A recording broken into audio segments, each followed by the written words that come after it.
Baik, saya akan memperkenalkan dulu. Saya Hamdi Jemat dari kantor dan Jemat dalam penanganan masalah Bapak Yusuf Jemat, dan kemudian yang ketiga adalah dari kantor Pak Oce Kaligis. Di sini saudara Yusuf Jemat dan saudara Kaligis. Nah, di mana saudara Yusuf Jemat dan saudara Kaligis Jemat mendatangi kantor saudara Abioso di Lipo Plaza lantai 12. Maksud kedatangan daripada saudara Yusuf Jemat dan saudara Kadir Jemat, ini kakak beradik, ya, adalah untuk memberitahu saudara Abioso, untuk memperingatkannya supaya jangan ganggu lagi istri daripada saudara Yusuf Jemat yang bernama Chandra Motik. Ya. Tetapi yang terjadi di sana adalah saudara Abioso menanggapinya secara tidak bijaksana. Terjadilah pertengkaran mulut. Nah, dari pertengkaran mulut ini kemudian muncul pengawal-pengawal dari saudara Abioso yang langsung mengeluarkan senjata senpi, 3 orang, ya, mengeluarkan senjata dan mengancam pada saat itu mereka berdua.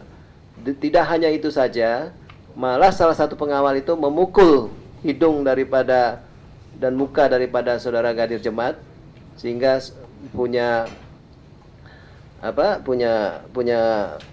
luka yang cukup dalam, dan itu juga kemudian sudah dibuat visumnya. Nah, karena melihat hal tersebut, saudara Yusuf Jemat melakukan perlawanan dan terjadilah saling pukul di sana. Dan pada saat itu juga mereka melihat saudara Abioso itu mengeluarkan juga senjata api senpinya sendiri.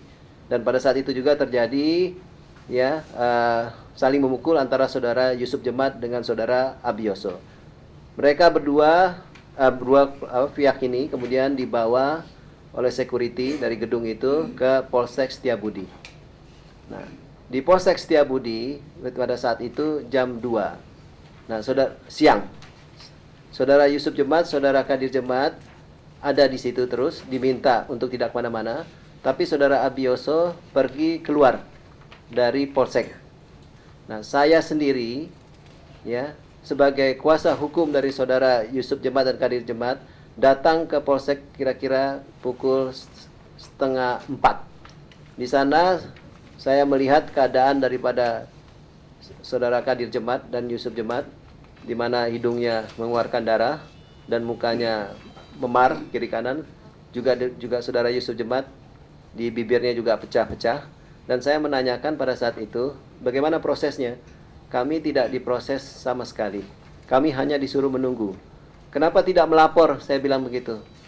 Nah, setelah saya mendengar kejadian seperti yang tadi dikemukakan, kami tidak diberi kesempatan untuk melapor. Kami hanya disuruh menunggu saja. Nah, tidak lama kemudian datang saudara Abioso, ya, dengan pengawal-pengawalnya, dan saya melihat langsung pada saat itu saudara Abioso dibuatkan itu BAP-nya, keterangannya dalam ruangan penyidik, ya, dan kami hanya disuruh menunggu di luar. Kira-kira jam 6, karena terlalu lama dan tidak tahu apa yang akan dilakukan karena kami tidak diberi kesempatan sama sekali untuk berhadapan dengan pihak penyidik. Saya mengajak Pak Kadir Jemat dan Pak Yusuf Jemat ini untuk ke Polda Metro Jaya untuk kita melapor. Tapi apa yang terjadi? Kita dihalangi oleh sekian banyak polisi yang ada, termasuk juga oleh Kapolseknya. Tidak boleh sama sekali pergi. Pada saat itu saya mempertanyakan apa alasannya. Kan belum dilakukan penangkapan ataupun penahanan, dan kemudian juga kita tidak lakukan proses, tapi dia diminta kita untuk tunggu saja, nanti akan ada proses katanya. Kalau memang ada proses, lakukan proses sekarang, saya bilang. Akhirnya kami semuanya masuk ke dalam, menunggu sekian lama. Kira-kira jam 6 lebih, saudara Abioso selesai dan kemudian meninggalkan Polsek. Tapi pada saat itu pun juga kami tidak diminta untuk memberikan keterangannya, ya, ataupun laporannya.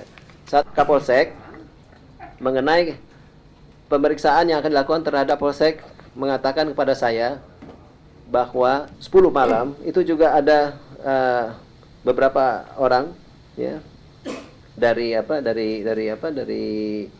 pihak kepolisian yang datang juga menanyakan mengenai kelanjutan daripada pemeriksaan ini? Jawabannya sama, bahwa ada perintah langsung katanya melalui telepon. Sebenarnya saya menyaksikan juga apakah benar Kapolda langsung bisa memerintahkan seperti itu kepada Kapolsek. Tapi Kapolsek begitu berani untuk menyatakan hal tersebut begitu. Nah, tetap tidak diperiksa Pak Yusuf dan Pak Kadir Jemaat ini. Sampai kemudian jam 1 malam kita menunggu. Nah, kemudian akhirnya yang kita ketahui Kapolseknya sudah menghilang, nggak tahu di mana, ya. Sehingga akhirnya kita juga nggak jelas apa yang kita mau lakukan. Nah, ke rumah sakit, kemudian kita minta karena hidungnya masih berdarah terus, Pak Kadir Jemaat ini untuk bisa mendapatkan perawatan kesehatan. Gitu. Nanti saya rasa Pak Denny Kalimang sama Ibu Mimin akan menjelaskan lebih lanjut di mana ketidakadilannya tersebut begitu. Dan sebagai informasi terakhir, Pak Yusuf Jemaat sudah tertangkap oleh pihak polisian tadi malam dan sekarang ada di Polres Jakarta Selatan.